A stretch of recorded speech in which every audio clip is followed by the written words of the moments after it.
բայց հարցերը միայն Արցախի իրավունքների պաշտպանության խորհրդի վերաբերող հարցեր լինեն, մենք սիրով կպատասխանենք։ Շնորհակալություն։ Ինչպես գործընկերս նշեց, այս 2 ամսվա ընթացքում ստեղծել ենք աշխատանքային խմբեր եւ որոշակի դրական հաջողության ենք հասել, հերթով կտեղեկացնեմ, ուրեմն բնակարանային ծրագրի վերաբերյալ, ինչպես գիտեք, կար գոտիներ 3, 4 եւ 5, այժմ ունենք որոշակի փոփոխված բարեփոխված տարբերակ, եւս 158 բնակավայր ներգրավված է լինելու այն 4 միլիոնանոց գոտու մեջ։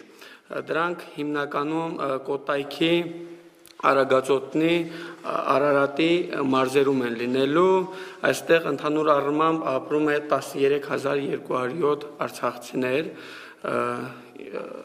վստահ եմ մեր հայրենակիցներին այս պահին հուզում է, որ քաղաքներն են լինելու, մի քանիսը թվարկեմ, ուրեմն Չարենցավան քաղաքը, Բյուրեղավանը նույնպես,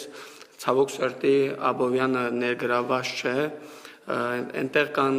գյուղեր եւս, քաղաքներից Արարատ քաղաքն է, Ապարանը նույնպես, Էջմիածինը, Մեծամորը, որոշակի դրական, այսպես շոշափելի արդյունքներ ունենք, ինչպես նաև ունեինք Արցախից զոհված ընտանիքների հետ կապված խնդիրներ, 82 ընտանիքների մասին է խոսքը, որը որ Արցախի Հանրապետությունը իր վրա էր վերցրել բնակարանային ծրագրի շրջանակներում, այսօր բանակցությունների ընթացքում հասել ենք նրան, որ այդ պարտավորվածությունը իր ուսերին է վերցնելու Հայաստանի կառավարությունը։ Միևնույն ժամանակ բնակարանային ծրագրի շրջանակներում հասել ենք նրան, որ ընտանիքները, ովքեր ցանկություն ունեն կառուցապատում իրականացնելու, թույլտվություն լինելու է, ինչպես նաև լինելու է կառավարության կողմից վերահսկողություն, եւ այդ սերտիֆիկատներով նրանք կարող են կառուցապատում սկսել։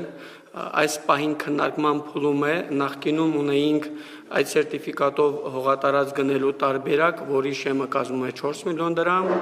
այժմ փորձելու ենք հասնենք նրան, քանի որ առաջին գծում բնակարանային ծրագրերը, բնակարանային այդ հողատարածները ավելի թանկ արժեն։ Երևի թե այս մասով էլ այսքանը, միևնույն ժամանակ հիպոթեկի հետ կապված հարցերը կուզեմ ասել, որ նախկինում արցախցիներին սերտիֆիկատով հնարավորություն էր տրվում վճարումները կատարել 10 տարվա ժամկետով, իսկ այժմ այդ թույլտվությունը լինելու է 20 տարի ժամկետով։ Նմանատիպ որոշակի էլեմենտների փոփոխություններ ունենք, բայց ընդհանուր առմամբ այն հաջողությունները, որոնք որ մեր հայրենակիցները սպասում են, չեմ կարող ասել, որ ամբողջությամբ կատարել ենք։ Առաջիկայում այդ մասով պարոն Մարգարյանը ավելի հստակ խորհրդի դիրքորոշումը կհայտնի։ Երևի թե այսքանը, պարոն Մարգարյան, եթե ասելիք ունեք։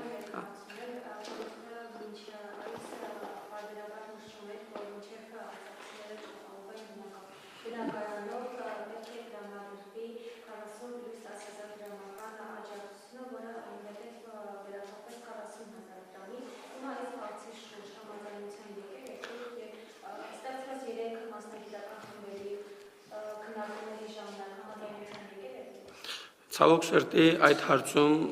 չեն կարողացել համաձայնեցնել, քանի որ խնդիրները բնականաբար լինելու են, քաղաքացիություն ստանալու հետ կապված լրջագույն խնդիրները կա, որը որ եւս չի լուծվել, դա այն կարմիր գիզն է իրենց համար,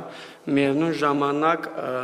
ընդունել են աշխատակիցներ, փորձելով արագացնել գործընթացը, բայց միևնույն ժամանակ 1.5-ից 2 ամիս գործընթացը տևելու է, որը որ լուրջ խնդիրներ է առաջացնելու, եթե նույնիսկ մարդիկ այդ խմբերը չլինելու դեպքում հավաստագրեր ստանան, իրացնելու համար բավականին ժամանակ պետք է լինելու, առնվազն 4-5 ամիս պետք է լինելու, որպեսզի արցախցիները բնակարանային այդ ծրագրով ապահովվեն։ Սա լրջագույն խնդիր է, մենք մեր դիրքորոշումը այդ մասով կառավարությանը հայտնել ենք, դրա համար ասեցի, որ խորհուրդը հանդես կգա հայտարարությամբ։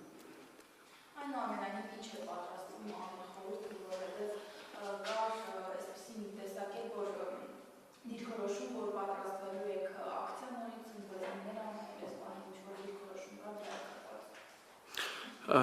Անկեղծ ասած մենք ինչ խոստացել ենք,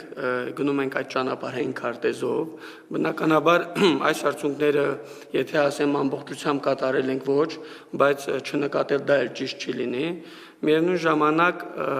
հանրության հետ կշփվենք, քննարկումներ կունենանք, բայց թողնված շատ խնդիրներ ունենք, հատկապես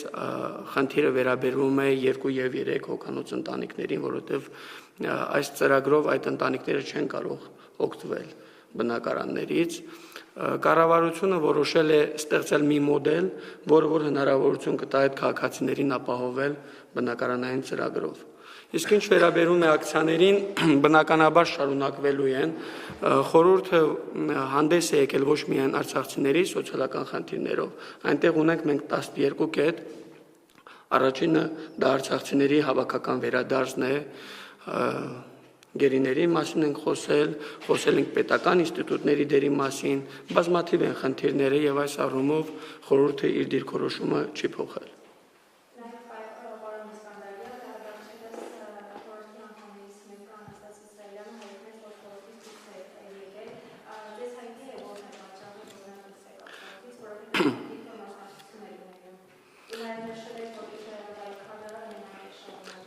Կարծում եմ ճիշտ կլինի այդ հարցերը ուղղել Անաստասի Իսրայելյանին։ Միայն մեկ լրացում, մենք ունենք որոշակի ճանապարհային քարտեզ։ Եթե պարոն Իսրայելյանը գտնում է, որ մենք այդ ճանապարհային քարտեզով չենք քայլելու միասին եւ իր ուղղությունը դեպի քաղաքական ճանապարհն է, այդ պատճառով այդ հարցերը խնդրեք իրեն ուղղել։ Այո, մեկ հարց պարոն Իսրայելյան, քանի որ դեր անուն է շրջանակում, նաեւ արցախցիների մոտ կան ներքին խոսակցությունները, որ պաշտոն է առաջարկվել ձեզ Արցախի պետնախարարը նշանակվելու կամ արդեն իսկ նշանակվել է, դուք ինչ բացատրում եք։ Ճիշտ են այդ խոսակցությունները եւ վստահ եմ կհնչի հաջորդ հարցը, ինչու եք համաձայնվել։ Ես չէի կարող խոսել պետական ինստիտուտների դերի մասին եւ ստանալով առաջարկ ինքս լքել այդ շարքերը, ես իմ ունակությունների, կարողությունների շրջանակներում կանգնած եմ լինելու պետականության կողքին։ Երևի թե այսքանը։ Եվ մեկ համալրում սա մինապատված տարածք է, որտեղ բոլորս փորձում ենք ինչ-որ ձևով պահպանել թե Արցախ բառը, թե Արցախի ներկայացությունը, թե ընդհանրապես պետական բոլոր ինստիտուտները։ Եվ պարոն Իսկանդարյանը այս ամենին համաձայնելով, ես իրեն համեմատում եմ ինչպես համապատասխան, որովհետև այսօր մենք չունենք Արցախ, բայց ունենք շատ խնդիրներ, այդ պատճառով պետք է խնդրեմ բոլորս փորձենք օգնել եւ պահպանել այն ամեն ինչը, ինչ որ ունենք։ Հարգելի ես կներկայացնեմ խորհրդի դիրքորոշումը եւ ձեզ շատ հնչեցած հարցերի պատասխան ստոմակ ստանալ։ Այն որ ներկայացրեցինք այս մեկ ամսվա ընթացքում աշխատանքային խմբերի կողմից